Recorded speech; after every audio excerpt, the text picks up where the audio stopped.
All right, let's look at the slides first, and then we'll roll into, I'm going to be talking about pending sales. All right, so this is overall what we were seeing in December and also year to date. You can see with pending sales, that was for the month. We were up in December, and then with pending sales for the year, down. Now, what happened in December, I believe, was once we got the presidential election behind us, I think people that were sitting on the fence started making decisions. So we did get a bump in December, which was nice. If we go to the next slide, you can see the month of December. Wasn't that a great period right there? I mean, everyone remembers 2020, 21, 22. And I'll get into that in a second. We go to the next slide. Year to date, total pending sales. You can see the difference. You can see the stairs. And then the last 2 years kind of been close to about the same. Let's see.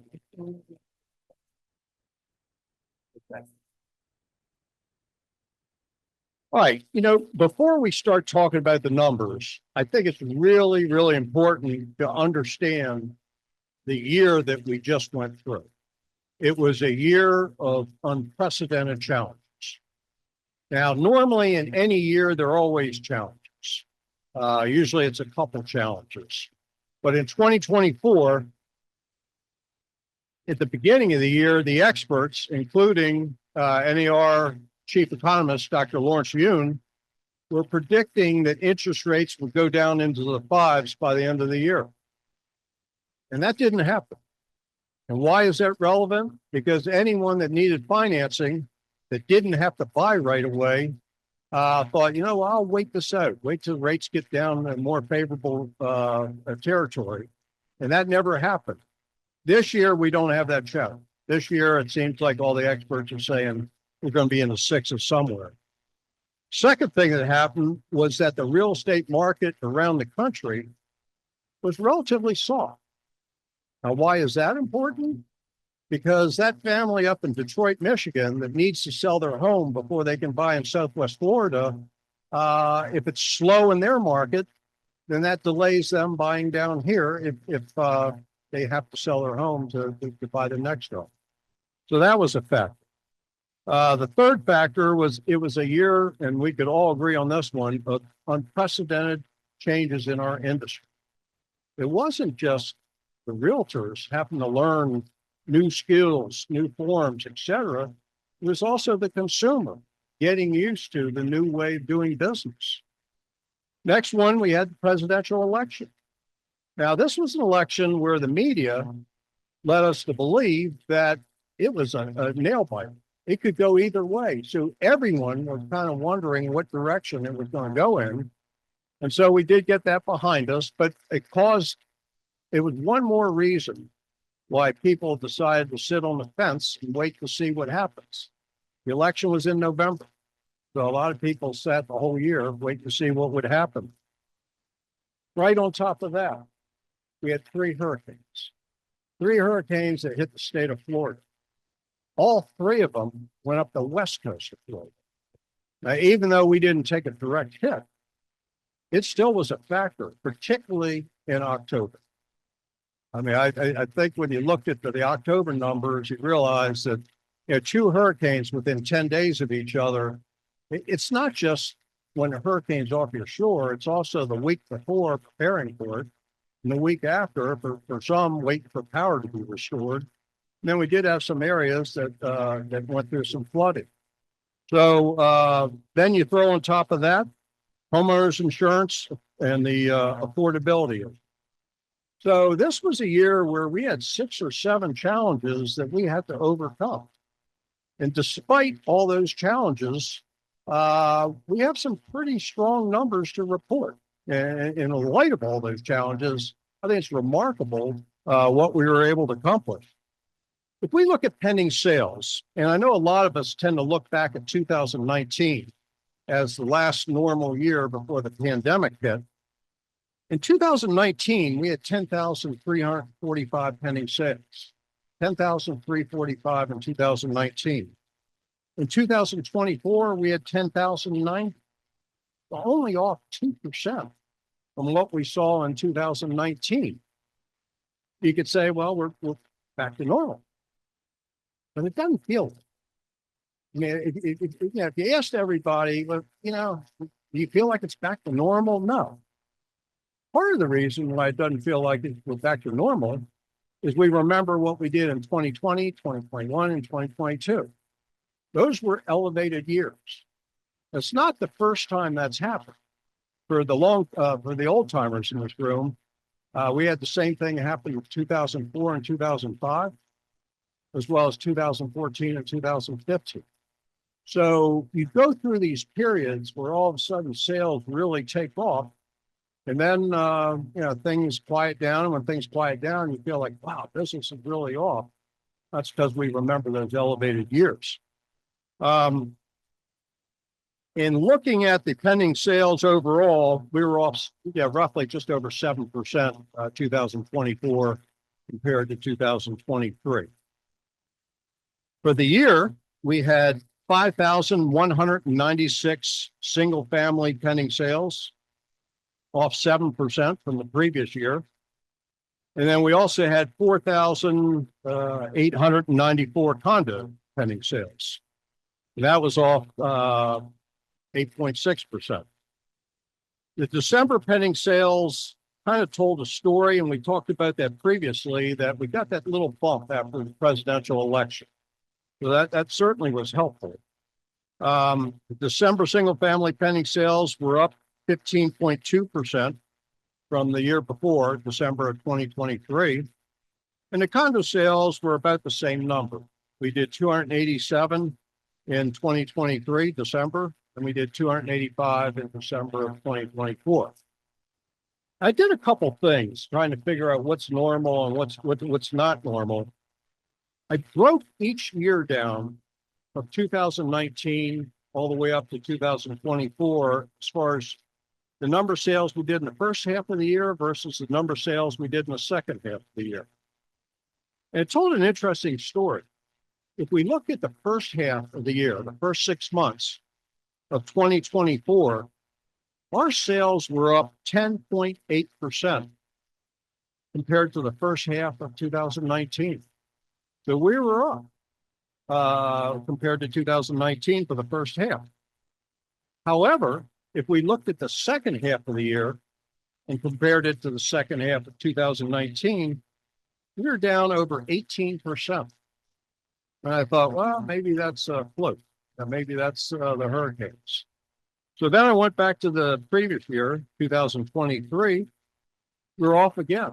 Second half of the year was off 10% from what we saw in 2019. I went back one more year. We were off 7% from what we saw in the second half of 2019. So I don't know what my crystal ball tells me on that.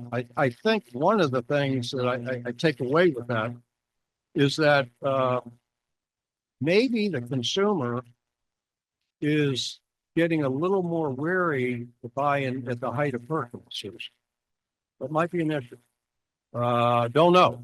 But certainly the second half of the year for the last 3 years, it's been off compared to what we would normally see. Another reason why it doesn't seem like last year was a great year, interesting little stat here. In 2024 versus what we saw in 2019, NABOR now has 1,612 more members. So you've got a lot more people competing with the same market. So, there are reasons why, there are reasons why it feels like it's more off than it really is. But, we throw these numbers out to try to give you, something to think about. I think a number of those challenges that we faced in 2024 have been removed. So, Sheldon's going to give you some good news, and there are reasons to be cautiously optimistic for 2025. And frankly, I'm looking forward to this year. And Adam, I'll take it back to you. Thank you, Mike. If you run into him in the hallways, we refer to him as Mr. Pending. He loves his pendings. Next, we have Jillian Young, who is presenting on closed sale. Good afternoon, everyone. It is so good to be with you. I know that a lot of what you're going to hear today might seem like we are saying the same thing, but hopefully from multiple perspectives, right? So I'm going to talk about similar challenges that we had in 2024, but from the perspective of what happened in the closed sales, what happened about 74 days after Mr. Pending each month.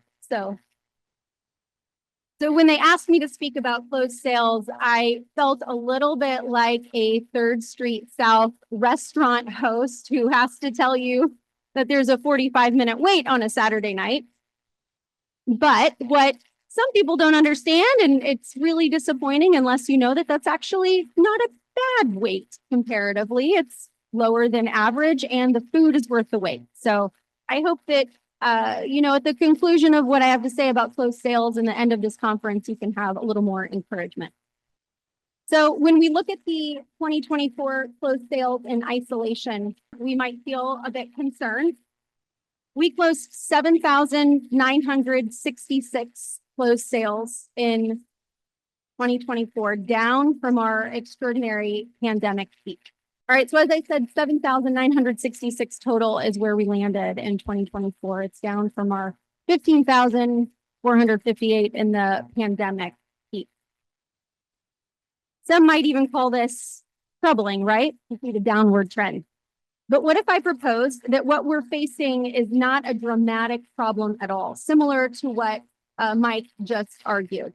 What if these numbers are actually revealing something a little bit more insightful about our market? So this chart shows a 6-year span, but listen to my voice as I tell you what the closed sales numbers were from 2014 to 2018. 2014 saw 9,900. 2015 saw 9,700. 2016 saw 8,500.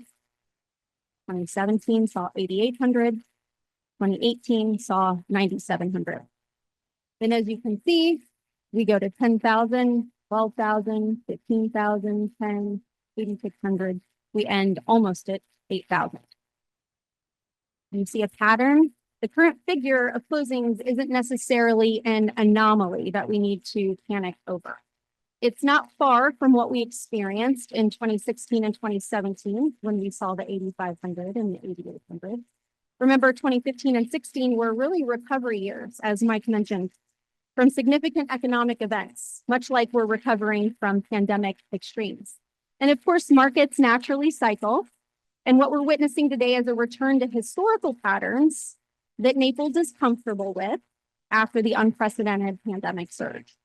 And the key difference is that today's closed sales represent significantly higher value properties in a far more challenging environment than we faced in the 5 years before the 6-year span.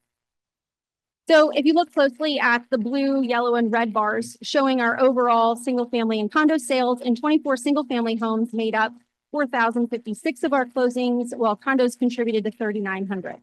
So there was a slight widening performance gap between the single family market and the condo market from 23 and certainly from 21, when we had all those pandemic migration buyers sort of buying up the condos. And there's also a critical factor that contributed to the condo sales is we had, some insurance concerns, some storm assessments, some reserve requirement assessments regarding compliance with all of that gave some prospective condo buyers cold feet. And with that in mind, what makes our end of year closings remarkable is the gauntlet of challenges our buyers and sellers navigated throughout the year, right? So let's turn back the clock. January through March, we started optimistically with the housing market in that mortgage rates had fallen from that 23-year high of 7.79%. We got shocked with in October of 23. And we were falling in the mid 6% range. And then we heard the news of increases in existing home sales for the first time in over 2 years.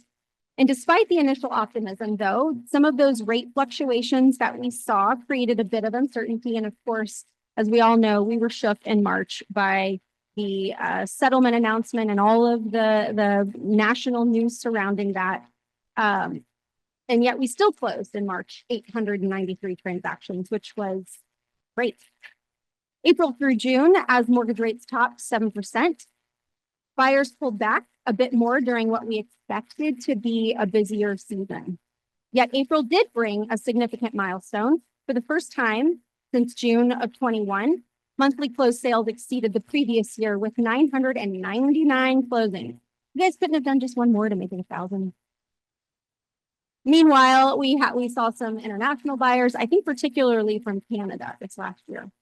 In July through September, it felt like everybody traveled overseas. Like I couldn't, like I'm in Italy. Like I wish I was too, but it felt like a lot more travel happened than normal in our area. And we truly had a sleepy summer. But it did bring a surge of new listings, right? And Dr. Weeks will speak about the inventory spike. We also had several insurance transformations, which I'm sure he'll touch on. And then mortgage rates began to ease, falling to a yearly low of 6.08% in September, just as the hurricanes were starting to approach and the state of emergency was called. What we saw nationally with that mortgage rate dip was an increase in mortgage rate apps, showings, pendings, etc. So it demonstrated to me that all buyers needed was just a little push, a little hope.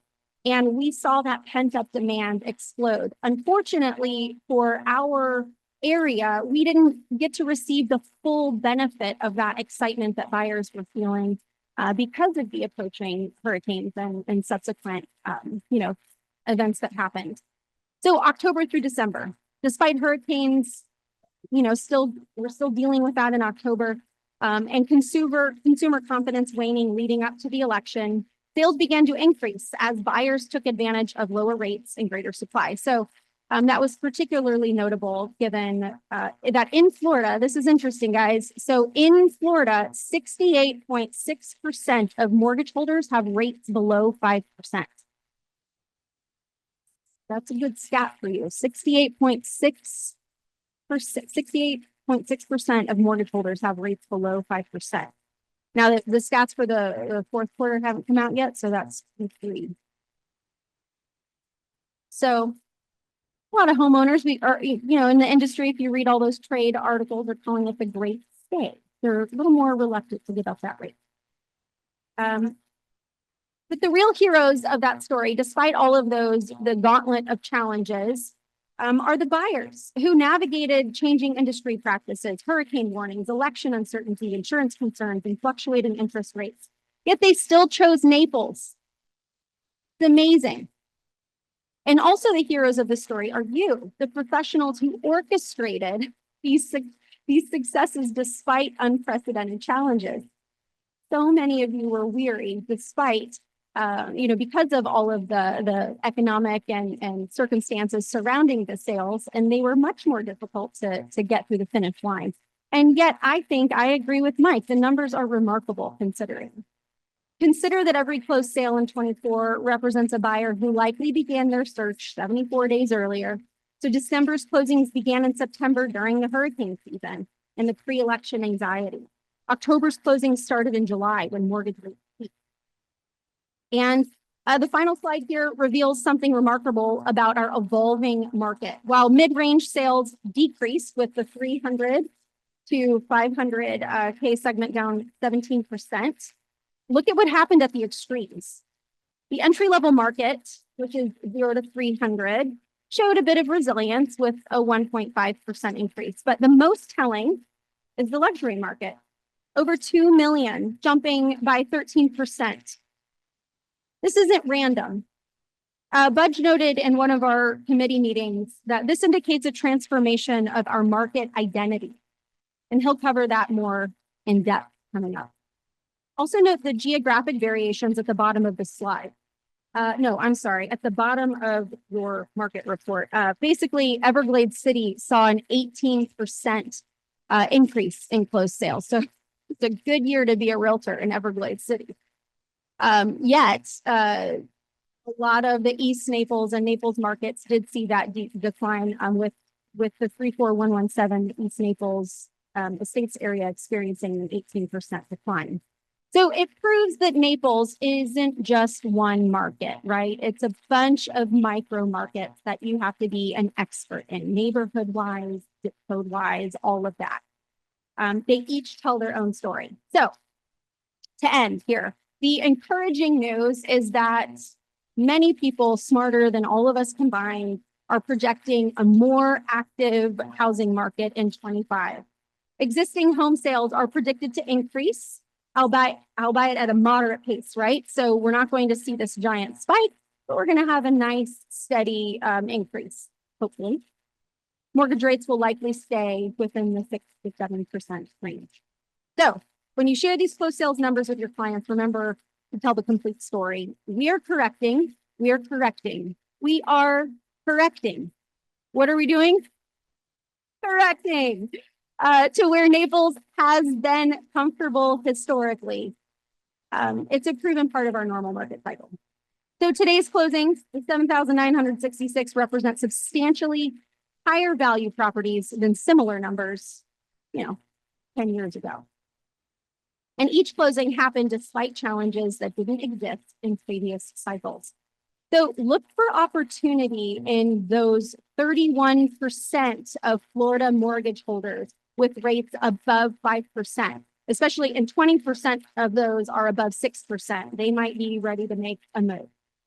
So the true measure of our success isn't how many properties we sold, but how we adapted, right, to unprecedented conditions while continuing to connect buyers with their piece of Naples paradise. So these don't just show what we sold. It can feel very dry and not exciting, but they show what we overcame together. So congratulations on this incredible number. And thank you.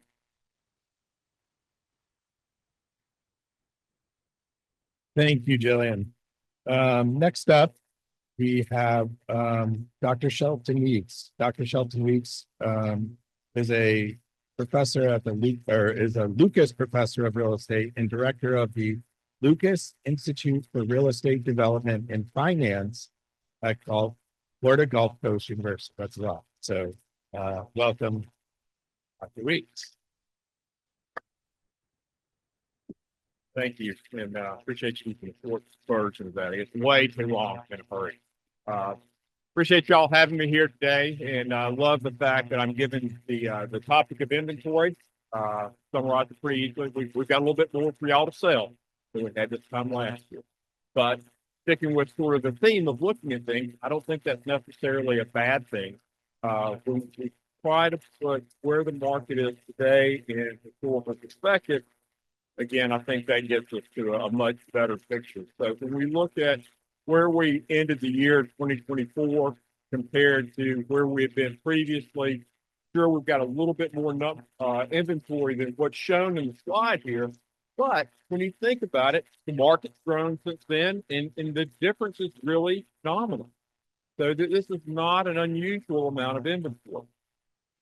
The thing that when we think about this, you look at our more recent data, it may be a bit more concerning. It's the fact that we're still seeing some upward pressure on the inventory numbers, and that may continue for a little bit. But again, I'm not overly worried about that. And I think when we look back at the comments of our previous two speakers, and I thought Mike really set the stage up for me. I was ready to go as soon as he finished talking there. When you think about what the market had to go through in 2024, to me, it's actually surprising that we're in the situation we are with inventory. And it's really one of those things when you think about things from a market participant standpoint, we were kind of set up disappointment this past year. And I have to start with the interest rate environment. I wouldn't be much of a finance geek if I did, right? But when we think about the interest rate environment and the expectation that we were going to get interest rates down into the 5, I had a hard time buying that all year. Okay, when we think about where rates have been, I know that people continue to say, well, we're in a high interest rate environment. We're really not. we're in a very normal to subdued interest rate environment. The problem for our markets, though, is going to be the fact that it takes a while for us to adjust to this, to adjust this mentality. Think about the first-time home buyer. Shoot, the last time we had normal interest rates, they were 8 years old. They have no concept of what normal interest rates are. The fact that we've got rates between 6 and 7%, everybody ought to be really excited about it. And frankly, I'll tell you, if we end up in a situation where the rates are down under 6 for a prolonged period of time, I'm going to be very worried about the health of the macro economy. Look at things in terms of traditional relationships, in terms of cost of money.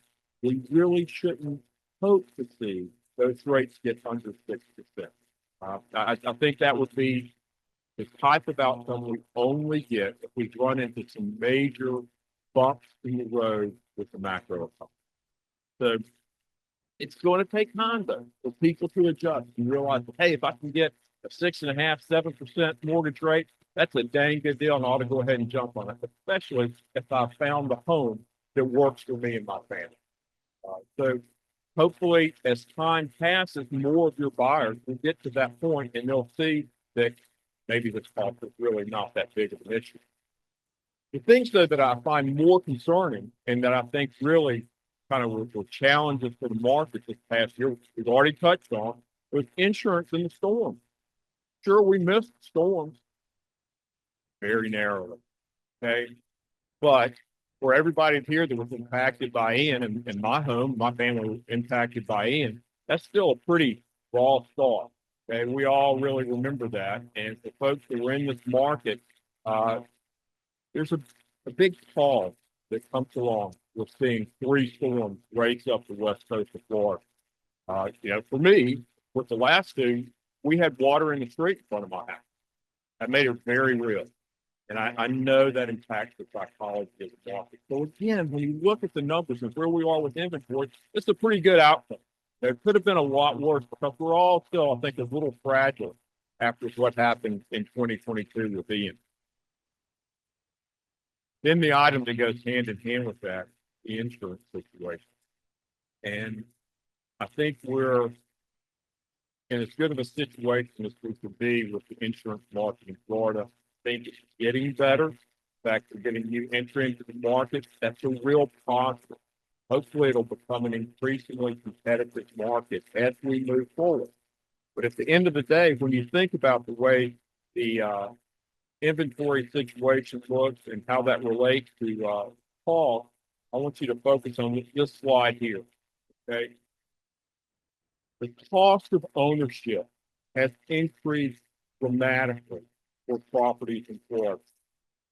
And when you think about the segment of our market that is most, subjected to these changes negatively impacting them, it's the folks that are going to be buying on the lower price segment of the market.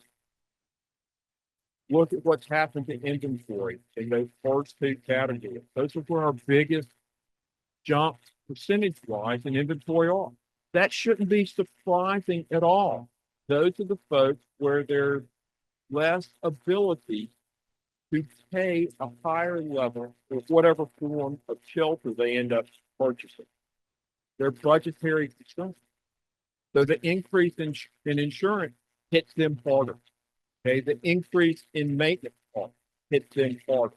All of those things, I think, play out in the numbers that we see right here. That's where we saw our biggest pop in terms of inventory. The other side of the market, I think we're still going to have very solid performance there. I'm not at all disappointed about the numbers we see there. Yes, there's significant positive increases in inventory, but they're not overwhelming like we see in the less expensive side of the market where you have 68, 51% increases in inventory. When we look at this going forward, my take on it, the reason I say I'm very optimistic about things, is that our market tends to follow the macro economy. When you look at the way Southwest Florida performed relative to the nation as a whole, if the nation does well, we tend to do better than the nation as a whole. And when the nation does poorly, sometimes we take it a little bit harder. So this bit of uncertainty that surrounded changes in the interest rate environment, the outcome in the election, it probably hit us a little harder, some parts of the country. But I think once we get beyond that and the rest of the country starts to see good, solid economic growth, we'll see these numbers start to trend back down, see the inventory numbers fall to the levels that we're a bit more comfortable with, and it'll be really good times once again in Southwest Florida. So that's my take on things. Yeah, inventory's up, but it's not a bad situation.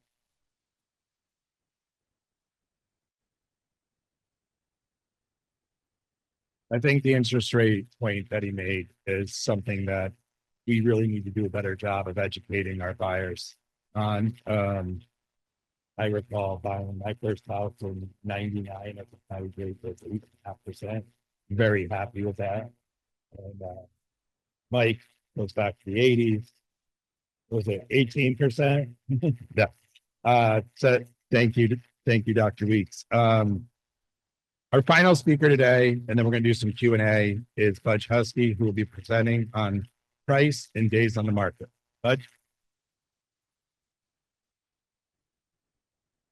Thank you very much, Adam. Good afternoon, everybody. Thanks.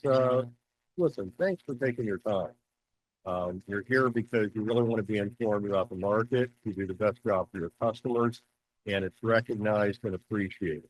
Your time is valuable, and we thank you for spending it. So, listen, we're in real estate. We make a living one way, and that's by commission. And commissions are a function of two things, units and prices. And we'll take either one in a given year. We just want one or the other to do exceedingly well to help carry us a little bit forward. And when you think about kind of the most recent years that we've gone through, is something that I've been in this business along with others who are there in our time over 4 decades, that was unprecedented. When you consider the reality is that over the last 5 years, median prices in the state of Florida went up 75%. That's just unheard of. And it went up around the country for all the reasons we know, but Florida was one of the greatest beneficiaries, and therefore we were, as real estate professionals, of that as well. Even when you think about during the last 2.5 years on a national level, when sales began tapering, we continue to see prices go up on a national level. And that is because of what I attribute to be the lag effect. And the reality is, for those of you who haven't been in the business that long, or haven't been through cycles, what you will note is that units always go first, then prices follow. It's just a matter of when. But it's also then a function of the overall environment, general macro environment, and inventory that makes that determination. For those of you who were around during the great housing recession, and when you hear about it nationally, it's always spoken of as 2008. Well, it wasn't 2008. In Florida, it was the middle of 2005 that we actually had that inflection point in the market turn. It was a full 18 months after that occurred before we saw prices trend hit the inflection point and start to go down. So even though the activity was tapering, that continued to go up. So there's always that degree of lag effect. I think we've experienced some of that now. If you look at it at a national level, the fact is we've had an uptick in sales in Q4 of last year on a national level, but for the most part, the year was down. As we know, we ended 41 straight months of negative performance year over year in sales on a national level. And during that time, prices continue to rise. Now, much of that was driven by exceedingly low inventory levels. And that's one of the things that insulated prices and kept them from going down, where just normal economics would have suggested that they should have been declining earlier. And if you look at on the reality, so overall, depending on who you're listening to, anywhere between 4 and 5% increase in median prices on a national level this past year. Considering the overall environment, that was incredibly productive, because historically, even in a moderate regular year, that would have been considered a great lift. If you look at closer to Naples, what you find is that, of course, we continue to demonstrate resilience in our prices this past year. And we came off our peak in terms of sales activity almost 3 years ago. So almost 3 years ago, we started to see declining sales activity, and yet prices continue to rise. And with overall the market trailing the national, just like the professor indicated, and I agree with him completely, because we tend to go along with the macro economy in the rest of the country, but we tend to be either the beneficiaries when the things are really good, or we take a little bit harder on the chin when things go down. And so we saw that our performance in Naples at a median price increases were roughly half of what we saw on a national level. And within there, if you look at tracking over 5 years, you will see that prices really were up in this market 84%. So we talk about housing prices in the state of Florida being roughly 75%. In Naples, we even had this general market area, we even had a higher lift in terms of overall median prices during that period of time. If we look at just in terms of areas, it's probably no surprise that, especially this past year, some of the coastal areas were more impacted as far as the divergence in pricing based on the mix of sales that occurred. And the interior markets tend to fare a little bit better as far as both demand and holding prices overall.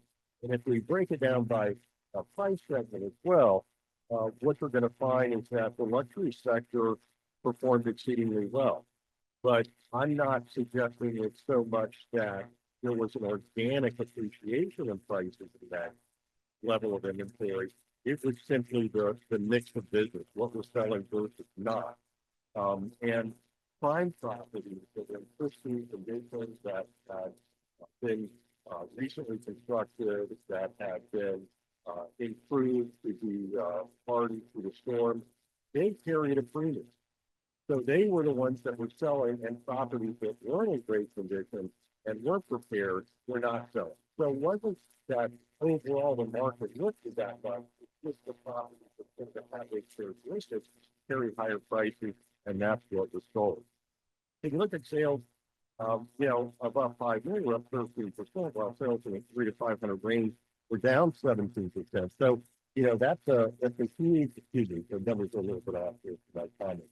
But I may be looking at average. I apologize for the comment.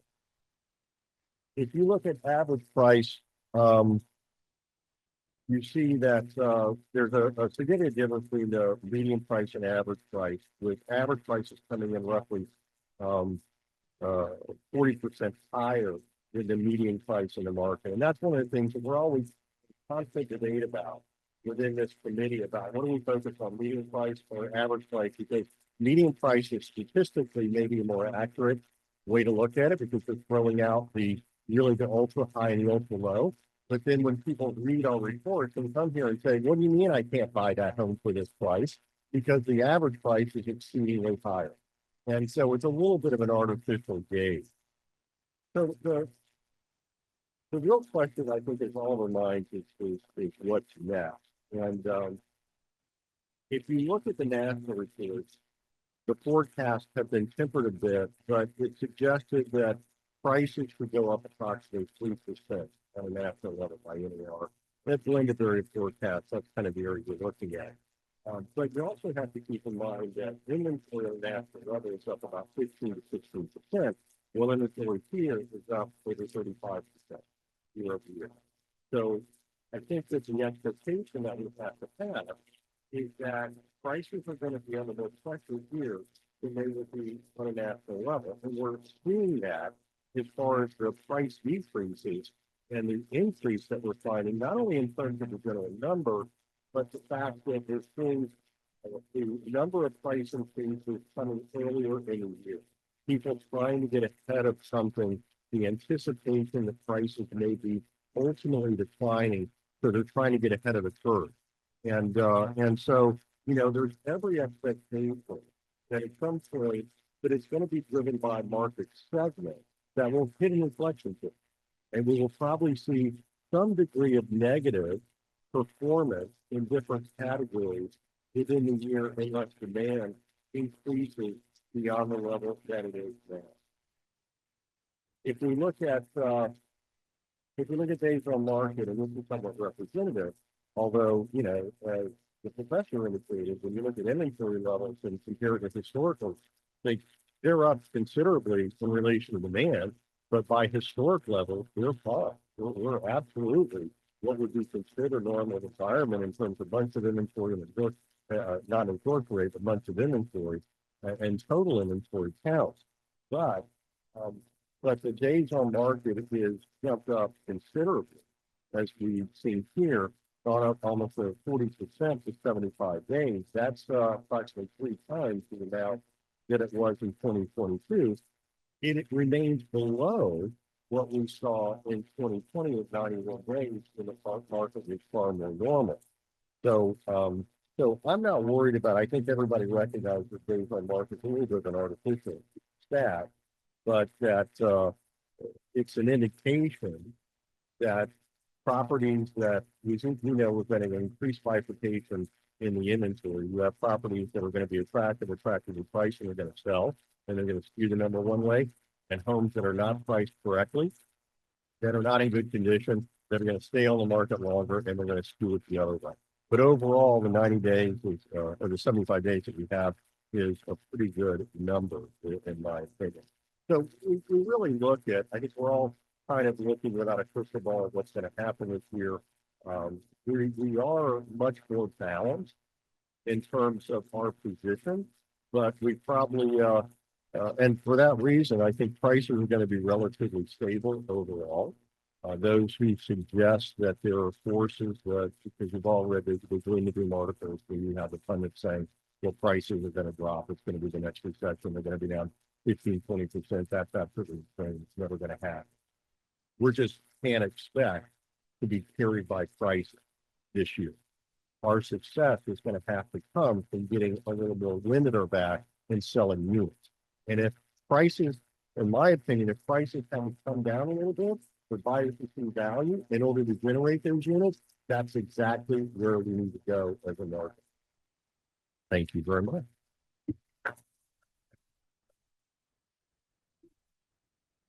Excellent job. We are lucky to have you all here. Okay, so at this time, I'm going to ask our panelists a few questions. And I want to start off with, and any of you can answer. What surprised you most in 2024? Bud, you want to have a quick shot at it? Yeah, I mean, 2 things real quick, because I want to know what it means to split. I think it's been said by the other panelists is that I'm surprised that the year did as well as it did, considering all the implications and challenges of the take. And secondly, and it speaks to my previous comments, that prices continue to be resilient in the face of all. Dr. Weeks. Yeah, I would just echo that in terms of the resiliency of price. If you look at the change in the cost of ownership for any property in South Florida, it hasn't been fully reflected in price. So that means, especially when we're looking at the lower price segments, and families there are having to make their budgets stretch and give up on other items, we haven't seen movement in the price level of properties to reflect that financial challenge that so many families are facing. Right. So obviously I agree with what the previous 2 panelists said, but I think for me, what was most surprising was the spike in the over 2 million price range. It just goes to show again that our market dynamics are changing a bit more with that. Also, I mean, something kind of big happened in our industry in 2024. That was very surprising. And having to shift all of our business practice changes, and yet the purchasers of homes were patient and understanding and worked with us through that huge shift. So that was quite a surprising market shift.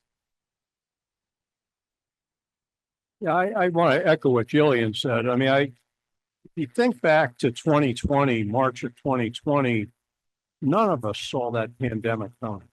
90 days before that, it was a problem in China. And literally within 90 days, it ended up dramatically changing our life and our industry. I mean, I can remember March and April talking with some of my peers saying, are we still in business? I mean, when they were sending you home and telling you don't go show property, that was a big shock. And I thought this year, the industry changes and everything tied to that was a shock as well. And that didn't really see that one coming. But the one thing that's always, that I've always found remarkable about the real estate industry, we're a very resilient industry. It's amazing how fast we can pivot, figure it out, and move on. And that's really what happened in 2024. The other thing that surprised me was I believe there's a large block of sellers and buyers that are still sitting on the fence. And it's all tied to interest rate. And I thought we'd see more of a jump in 2024. I think that block, whether it be buyers or sellers, is eroded slightly, but that's coming. It's just a matter of when. Agreed. And we often talked, I would say in 2023 about, in 2024, a little bit about the year of the eye, right? It was interest, it was insurance, it was inflation, and it was inventory. Obviously inventory, we've seen some relief. Interest rates, I agree with what Dr. Shelton said. I think historically, they're actually pretty good, or nothing we should be afraid of. Insurance has seen improvements. And I think inflation, we're a little bit unsure yet. With all those things being said, what impact did you feel that the 3 hurricanes that we went through or went up the West Coast last year had on our 2024 real estate market? I'll start with you. I think, we talked about how, despite all the challenges, I mean, when you factor all that in, we had a pretty good year. The way I look at it, we lost a month. We did these numbers in 11 months because October, I mean, I can tell you from my company's standpoint, October was the worst month I saw in 26 years. And that says something. So, I mean, I really think that we did these numbers in a shortened time frame. It really was about 11 months. And, hopefully that doesn't happen every year. I think you could almost even make the argument that it was even longer than that, because you had your prep for the hurricane and you had after, and then you spend maybe the next 30 days getting those closings done that were delayed from October. So, Jillian, your thoughts on the hurricanes and how it affected our market? Oh, I agree. Talking to inspectors and appraisers, there weren't enough farmers for all the chickens. And so they had to scramble and doing drive-by, appraisals and assessments to try to check on all of the pending closings that were coming up. So it felt like chaos. And meanwhile, we have all kinds of things happening in the news regarding the election. I think the stock market was a bit volatile at the time. There were some of us that thought the world was going to end as you're mucking up mud from your friend's home. So it was a really difficult time. And I agree. I feel like we lost a bit more than a month. Same thing with our company. October was tough. October was tough for a lot of our agents financially, but we rebounded in December because it turns out a lot of the buyers still wanted to buy and the sellers still wanted to sell. And the deals came together. So we can't say that it didn't impact it, but I think that Floridians bounced back. Shocking. Yeah, as I mentioned earlier, when I think about the storms, I tend to think about things in terms of market psychology. But I believe, after this afternoon, I'm going to steal Mike's point because I feel like that really hit things on the head. I know when I think about the operations and things that we had at FGCU with the students and what happened to them with those just one storm after another coming through. For those poor kids, it was completely disruptive. Most of them are Florida kids. So even if they weren't worried about things impacting us here in Southwest Florida, they were worried about mom and dad and their brothers and sisters and stuff all across the state. That had to impact every portion of the industry. So, Mike, I'm still in your seat. Good one. Nice. Well, I think a lot of it depended on where you were in the market.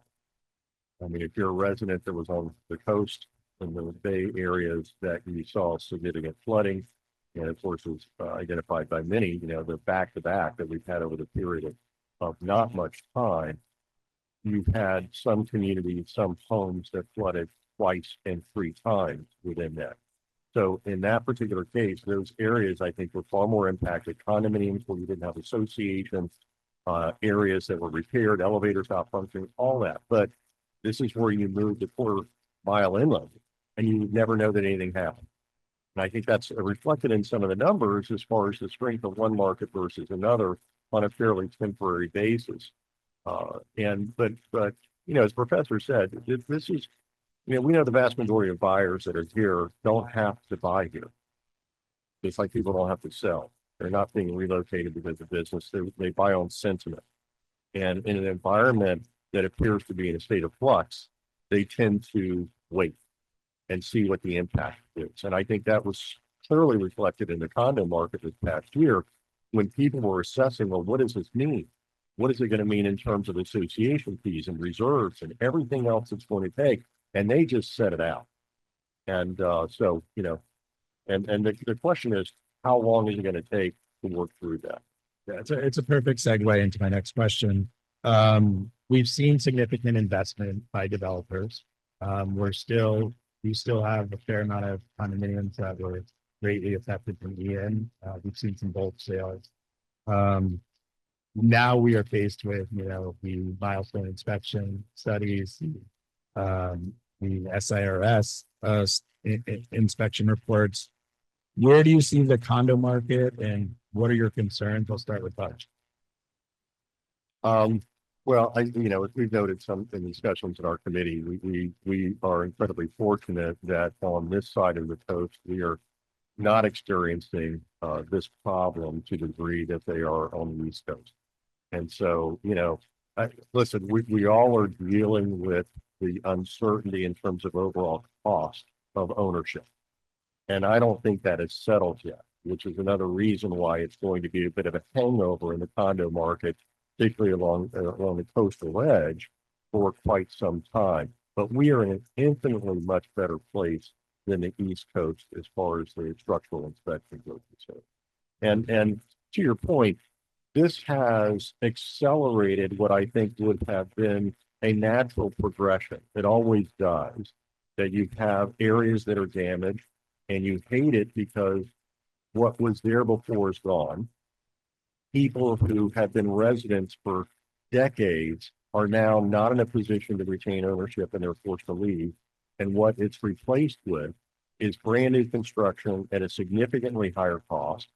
And therefore, you take a look at the fact that in Naples on the Gulf, when you're selling a 5-acre parcel for $120 million, when you end up with $10 million per unit in the land cost alone, it drives prices. Now, the good side of that is there's a halo effect where these prices now ranging from 20 to 60, $70 million. When those sales occur, they draw in an entirely new and even more affluent audience that ultimately benefits the economy. Yeah, I couldn't agree more. And I think it's the reality that we all face, right? We're local. A lot of us are locals or we've lived here for a very long time and we see the landscape changing and it's frustrating. And I hear agents say it all the time, like, I can't believe somebody's paying for that. But some of these people are coming from California or New York where they're like, it's still relatively inexpensive compared to what I would pay in California or New York or even in Miami. That's Dr. Weeks. So when I look at the condo market, first of all, I have to agree, and thank goodness we're not the East Coast. But one of the things I worry about, and I brought this up before in our conversations with the group, I worry about a spillover effect. You know, when folks are thinking about moving to South Florida, sure, there's some folks who think, oh, yes, I'm definitely moving to Southwest Florida. There are other folks that are not quite as far along in their thought process, and they're just thinking, oh, wow, everything is the same. It's South Florida, it's South Florida. But we're very different from the East Coast. They've got a lot more of their housing stock over there that's condo that's a heck of a lot older than ours. The problems are a lot more severe. But that's what's getting talked about in the national media. And folks tend to paint the markets with a very broad stroke. So while our problems may not be as severe as theirs, we've got some problems. We've got some older properties here that are going to have substantial repairs and things made to them, and they may end up, some of them being terminated. But at the end of the day, our situation is not as bad, but I'm afraid that for the next maybe year to two, even 3 years, there's going to be a pronounced effect south of I-4 with condos in Florida. I just think it's going to take a while. When we get to the other side of that, I believe that segment of the market will be much more healthy. I think it will be much more transparent. I think at the end of the day, the adequacy of reserves is going to be a very positive thing, but that doesn't mean it's going to be any less painful till we get to the other side of it. Yeah. So my grandmother lives in St. Petersburg, Florida, in kind of a retirement community. She lives in a really tall condo building, and she's turning 87 years old on Monday.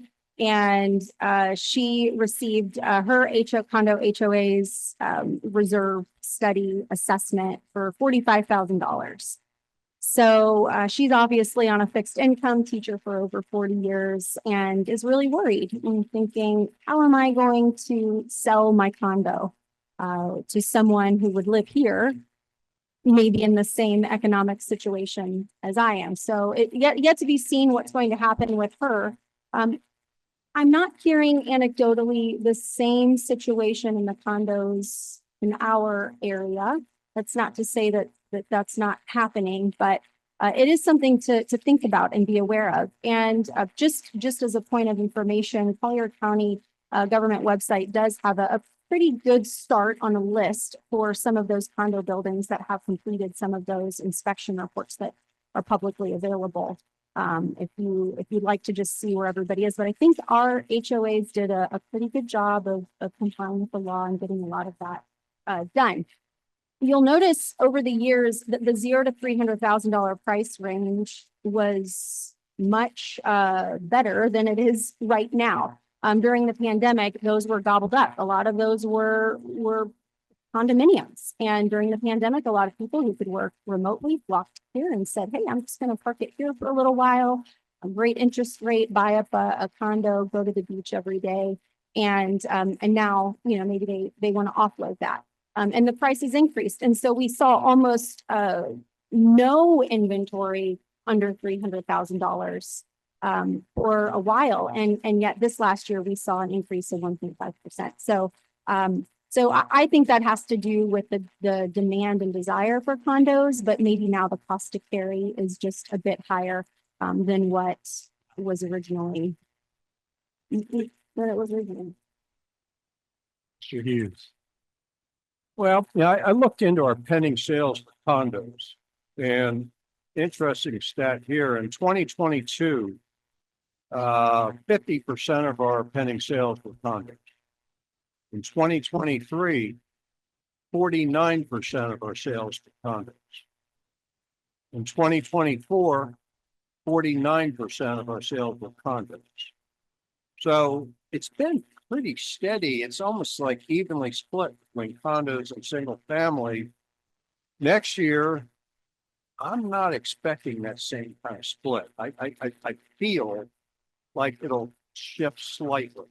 And I mean, the best way to put it, I guess, is if you were to poll everyone in this room and ask, how do you feel about our condos? Are we in great shape with reserves and the inspections? Most people in the room would say, I have no idea. And I think that's how a percentage of the consumers feel right now. They're not really sure, but they're hearing the media and the stuff on TV and all that. So how much is that unknown factor going to weigh on our condo market? I don't know. Yeah, I do know that this is a very desirable area. I totally agree with Budge and Dr. Weeks with respect. I think that the West Coast is in better shape than the East Coast. And I think part of that's tied to the age of buildings, a big part of it. But that if there was one thing that I'm watching this year under the microscope, it is confidence. They just don't know. Couldn't agree more. We talk a lot about, so for all transparency, we meet once a month and we go through these numbers and we help put out the press release, and we talk a lot about what's going on in the market and how the market's reacting. I think Budge said earlier, we're at about 78 days of the market right now. Historically, if you go back and look at 2019, probably all the way back to 2012 or 13, we were roughly around 90 to 120 days off market. So we're still far under where we typically add. I think we talk a lot about setting expectations, right? When you're talking to a seller or a buyer, it's, it's resetting, hey, guess what? That 3% interest rate probably won't see it again, ever. I wouldn't imagine. It was artificially lowered. Insurance, I think we're fixing and things like that. There's this narrative out there, and Budge put on it earlier about, what's going to happen, a little bit doom and gloom. And I think for us that lived through, as Budge said, 05, 06, 07, where you had a lack of equity in the markets, right? A lot of negative amortization loans, a lot of loans that were about to be called, that put a lot of people in hardship. Right now, what we see, I think there's still between 50 and 60% cash buyers. What do there's a lot of equity. I mean, we do see a little bit of a greed factor that sellers don't want to bring the price down. What are you telling your agents, or what would you recommend a seller in this market? Let's start with Mike.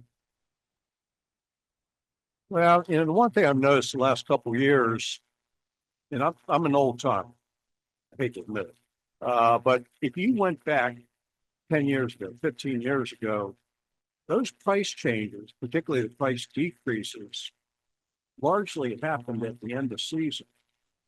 Now they're happening in January. And sellers need to be made aware of that, because you might, and realtors also, because you might take that listing and have it priced right, but that can change very quickly. If everyone else is changing and you're not changing your price, all of a sudden you're priced out of it. So you got to work, in my opinion, you have to work with a realtor who's knowledgeable in the market to understand what's going on. Also, for the sellers with, I'll steal one of Budge's words, with aspirational pricing, this is not the time to have aspirational pricing. I mean, you need to price it realistically. If you shoot high with the idea that I'll gradually lower it, you're going to miss the season. I mean, really, you need to be realistic with your pricing and put your best foot forward. I'm going to add something I'd like you to just add on is, we often say, be the comp, not the victim of it, right? Like, because if you're not going to lower your price, somebody else is going to come in lower for you. That's going to set your new baseline. How do you feel about the correlation between activity in this market to pricing? And I guess, let me rephrase it. If you're not getting activity right now on listing, we're in high season. Should you be concerned about pricing?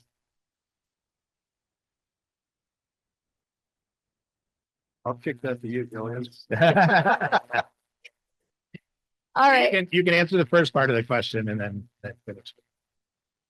Yeah. Okay. So I think as professionals, I think you need to educate your sellers that, hey, seller, you're in a seller hat right now. You're wearing your seller's hat. But as soon as you take that hat off, you're going to have to be a buyer. So let's have a little empathy for what the buyers are facing right now. So put your seller in the shoes of a current person who would even consider purchasing their home. What's their household income? Affordability is quite high right now. I think nationally, a household has to have $116,000 a year in salary and income in order to afford the average mortgage.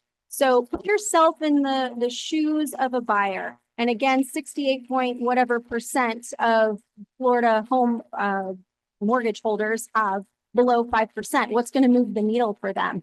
Maybe it's a buyer that has to move because of a life event, or as Budge said, someone who's purchasing on sentiment. So think about who the buyer would be and have your seller.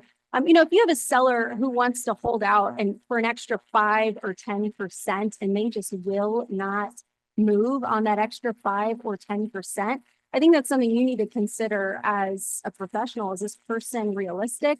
Have the price drop conversation in your listing appointment and say, I'm going to be honest with you. Here's where this price point is at on days on market. And we need to consider maybe, I think back in the day, 45 days is when you started dropping prices. You might want to consider that move, but you don't have to do a dramatic price drop. But I do think that our buyers need a little push. They need a little, like I said in my talk in September, we saw the effect of a drop in interest rates. We just had all kinds of buyer confidence and excitement. So I know that we're a heavy cash market, but the truth of the matter is that the interest rates do affect our cash buyers as well. Maybe some of their other financial assets are tied up in other markets that they need access to. So it does impact them as well. Have those price drop conversations early so they're not surprised by that. Don't work necessarily, if you have a stubborn seller, I don't know about you, but I saw a lot of canceled contracts over really silly little numbers. Have your sellers put themselves in the shoes of a buyer, because guess what? They got to be there right after they sell their home too. So I think, having that honest conversation about what is this going to take. You don't need to drop your prices, but I think it'd be interesting from Dr. Weeks to hear how many homeowners are holding 30% equity in their homes right now. And they've done really well over the last couple of years. You just saw the chart of all of the price increases. So if someone purchased in 2019, I mean, they're doing pretty well. And I've seen so many canceled contracts over 5%, 10%. And it's just, do you really need to sell this home, or are you just messing with me right now? So I think, to be honest, I think that's anecdotally what I hear from our company as we're talking. How do you feel about activity? How do I feel about activity? You're not getting showings right now. I think you need to look at, did the seller over improve the property?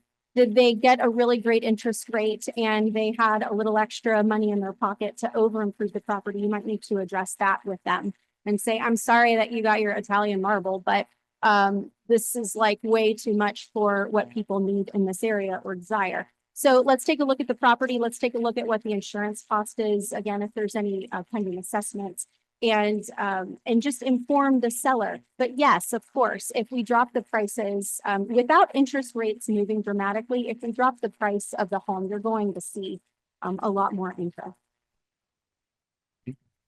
Dr. Weeks. If I were going into the market today as a seller, the thing that I would want to do is enter the market loaded with data and really try to have an understanding of what's happening out there.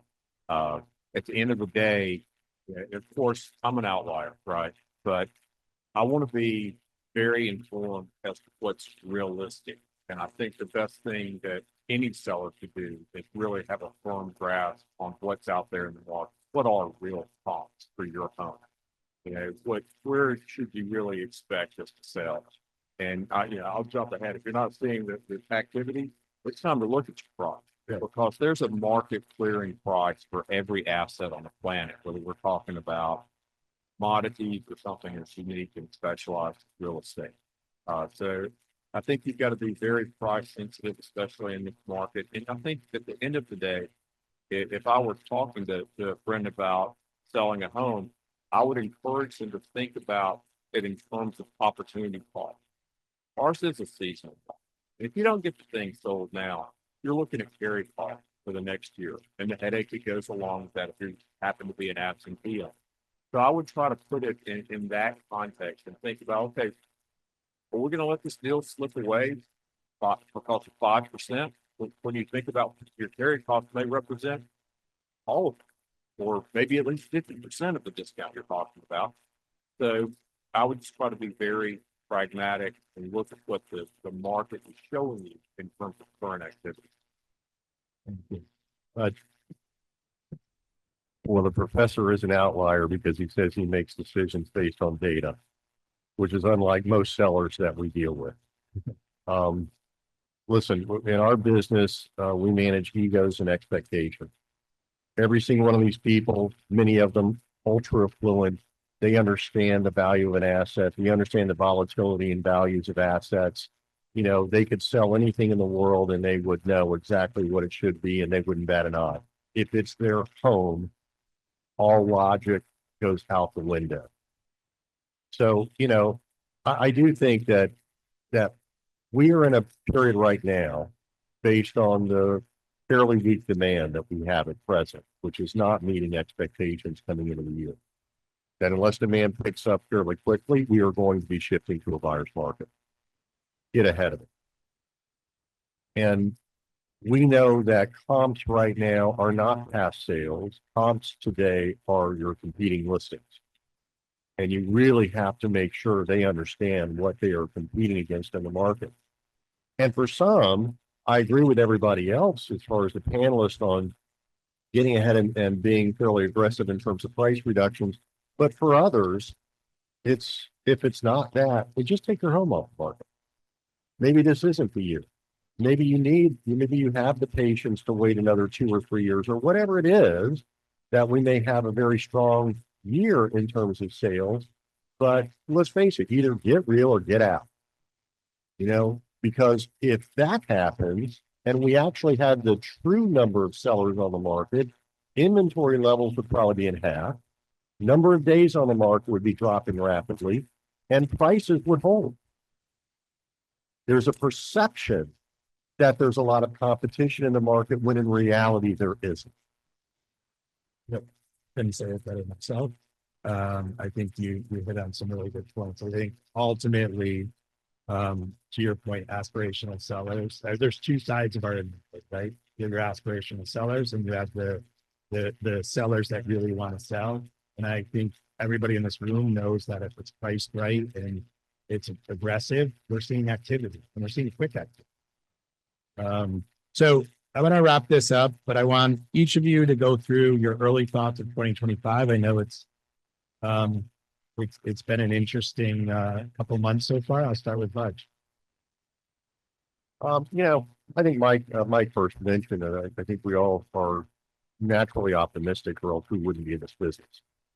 And but because we looked at the fact that we exceeded the national trend lines for the years that were accelerated, we dropped below those trend lines during years where we've had the declines at a national level. One would have thought that we would have come back and had a higher lift in terms of activity in units than what you would see nationally. We haven't witnessed it in Q1 of this year so far. Now, we're all hoping, of course, that this is merely a delay in the season, more inventory, people being more selective, taking more time to purchase. And I'm still optimistic that that will be the case and we will see a lift in units. But I'm also going to suggest that, especially in a market where people buy on sentiment, uncertainty is the killer. Last year, we had all these uncertainties that were affecting buyer sentiment. And one of them was the election. And regardless, I'm an independent, so I'm just going to state it.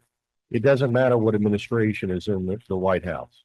Real estate, it doesn't really impact real estate one way or the other. You can look at the data for years and years. What does impact it is uncertainty that during an election period, and we saw that this last year. The assumption was that once it was behind us, the uncertainty was removed. Does anyone feel like the uncertainty's been removed from the national market right now? I don't think so. I think it's borderline chaos, and I think that we're going to feel it in the real estate market until things start to settle down. Unfortunately, I'd love to say something different, but I think that's the case. I think this is going to be, I'm tempering my expectations for this year.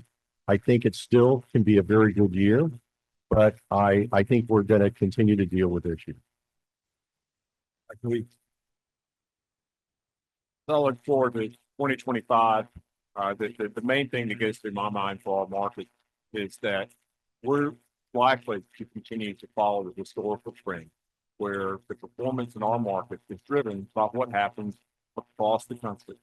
And if we look at the big things that are going on there, you know, we're actively engaged in some very aggressive trade talks with everybody we do business with internationally.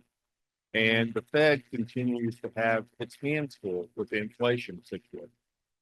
Those two factors, I think, are going to be the biggest things to determine what happens on a macro level in the U.S. over the next year. And if those things work out favorably, it's going to be really good for Southwest Florida. If, however, we struggle in either of those two areas, then it may be a bit more challenging than we want to see. All right, that was really good, guys. So I guess I'll just piggyback on that by saying, Budge is right, Dr. Weeks is right. Buyers purchase on sentiment. However, I think that now more than ever in the last 6, 7, 8 years, you need to be really good at looking at trends in the data. So consider it your job every morning to take a look at what the CPI is doing, take a look at what the different economic segments are doing in retail. What's our consumer debt rate? What's happening in terms of the job growth in the United States and locally? What's happening with household income? Are they increasing or decreasing? What's happening with our interest rates? I think that you can take some time every morning to take a look at what's happening in our macroeconomic environment and then reading Dr. Weeks's economic reports for what's happening locally. And you can make sure you can be able to articulate to your buyers and sellers a little bit deeper what's happening so that while the sentiment may be uncertain, you can give them a little more certainty with a little more education. It's a great marketing tool for you to use to drift educational things. Take something complex, throw it into ChatGPT, say, put it at a 5th grade level. This is what's happening. And boom, there's your email. So I think incremental growth is obviously what we're all saying, incremental, steady growth. I will say some agents are going to have their best year ever because they tackle problems head on. They know how to educate. They know how to articulate all of this, and they can quell the uncertainty. And a lot of you are really amazing at selling Naples and selling that sentiment. So double down on that. But I think if you're doing those things, it's going to be a great year for you personally and a great year for your buyers and sellers. But overall, of course, same page with everyone else. It's going to be just a nice, easy 2025, nice and steady. Mr. Hughes. I hope she's right. Mr. Pender. You know, I looked at my January numbers, very similar to last January. And you know, I told my company, I said, just because the year changed doesn't mean the market changed. And so when I started looking at February, you know, we saw the natural increase of business in February. But you know, I think Sheldon was talking about inventory. Inventory cuts both ways. On one hand, we're in a nice spot with inventory because there are areas around the country that don't have the kind of inventory that we have. But on the other hand, when you have more inventory, the buyers don't feel that sense of urgency. So the buyer that comes down here for 60 or 90 days in the wintertime, they're going to look around the whole time, and right before they go back home, then they're going to make that decision on, you know, what they want to do. Now, 2 years ago, 3 years ago, they had to make that decision within a day where that property was gone. So it's kind of a different, yeah, it cuts both ways as far as inventory. When I look at everything, I honestly feel that we'll be 5 to 10% better this year. And I'm basing that primarily on inventory, more selection for buyers. And also I'm hopeful that we don't get 3 hurricanes going up the west coast of Florida. But no, all in all, as Bud says, you know, we're in the business of sales. If we weren't optimistic, there'd be something wrong. But I'm cautiously optimistic. I think as Adam talked about earlier, 2 years ago, we were worried about the five I's. Ian, interest rates, inflation, inventory, insurance. A lot of those factors have subsided or disappeared. The factors that I brought up earlier, some of those factors are now gone. We're not worried about a presidential election, and a couple of the other factors have changed as well. So I guess the point I'm trying to make is the market is always changing. It never stays the same. We just need to roll with it, figure it out, and get those sales. Absolutely. Couldn't agree more. Look, I think what everybody has to remember is in the worst of times, property's changing, right? As dark as it was in 07 and 08, there were sales happening. And I think if you look at what's happened in the industry over the last year, we're all tasked with working harder. There's more paperwork, there's more challenges. There's not a better time in our industry than now to be an expert. I think Jillian hit on it. I think all the panelists hit on it. If you don't know your data, you don't know your inventory, you don't know your active listings compared to your listing, and you're not looking at that on a daily basis, you are going to fall behind. And what I would encourage every agent out there is to work harder, become the expert in your community, and do the work.